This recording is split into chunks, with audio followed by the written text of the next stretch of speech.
ప్రకటన తిరుమల 2025 ఆగస్టు 26 చంద్రగ్రహణం కారణంగా సెప్టెంబర్ 7 సాయంత్రం 3:30 నుండి సెప్టెంబర్ 8 ఉదయం 3 గంటల వరకు దాదాపు 12 గంటల పాటు తిరుమల శ్రీవారి ఆలయం మూసివేత. చంద్రగ్రహణం కారణంగా సెప్టెంబర్ 7వ తేదీ సాయంత్రం 3:30 నుండి మరుసటి రోజు తెల్లవారుజామున అనగా సెప్టెంబర్ 8వ తారీఖు 3 గంటల వరకు తిరుమల శ్రీ వెంకటేశ్వర స్వామి వారి ఆలయాన్ని సుమారు 12 గంటల పాటు మూసివేయనున్నారు. సెప్టెంబర్ 7వ తేదీ ఆదివారం రాత్రి 9:50 చంద్రగ్రహణం ప్రారంభమై సెప్టెంబర్ 8న సోమవారం వేకువజామున 1:31 పూర్తి అవుతుంది. సాధారణంగా గ్రహణ సమయానికి 6 గంటల ముందుగా ఆలయం తలుపులు మూసివేయడం ఆనవాయితీ.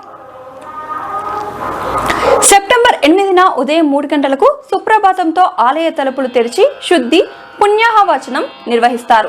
అనంతరం తోమల సేవ, కొలుపు, పంచాంగ శ్రవణం, అర్చన సేవలను ఏకాంతంగా నిర్వహించనున్నారు. కాగా ఉదయం 6 గంటలకు శ్రీవారి దర్శనం భక్తులకు పునఃప్రారంభమవుతుంది. సెప్టెంబర్ 7న అర్జిత సేవలు రద్దు. చంద్రగ్రహణం కారణంగా సెప్టెంబర్ 7వ తేదీ ఆదివారం ఉంజల్ సేవ, అర్జిత బ్రహ్మోత్సవం, సహస్ర దీపాలంకరణ సేవలను టీటీడీ రద్దు చేసింది.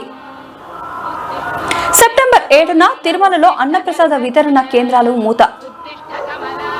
చంద్రగ్రహణం కారణంగా సెప్టెంబర్ 7న ఆదివారం సాయంత్రం 3 గంటల నుండి తిరుమలలో అన్నప్రసాదాల వితరణ ఉండదు.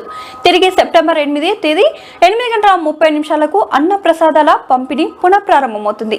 ఈ సందర్భంగా మాతృశ్రీ తరిగొండ వెంగమాంబ అన్నప్రసాద భవనం, ఎస్పీ ఉద్యోగుల క్యాంటీన్, శ్రీ పద్మావతి విశ్రాంతి భవనం, వైకుంఠం క్యూ కాంప్లెక్స్ 2, PAC 2లలో అన్నప్రసాదాల వితరణ ఉండదు.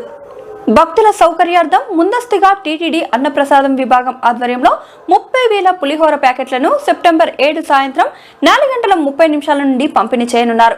ఇందులో భాగంగా శ్రీవారి ఆలయం ఎదురుగా ఉన్న వైభోత్సవ మండపం, రామ్ బాగిచా, PAC 1, CRO, ANC ప్రాంతాలలో ఫుడ్ కౌంటర్లు, శ్రీవారి సేవా సదన్ వద్ద భక్తులకు అన్నప్రసాదం ప్యాకెట్లను అందిస్తారు. శ్రీవారి భక్తులు ఈ విషయాలను గమనించి తమ తిరుమల యాత్ర ప్రణాళికను రూపొందించుకోవాల్సిందిగా కోరడమైనది టీటీడీ ప్రజా సంబంధాల అధికారిచే జారీ చేయబడింది.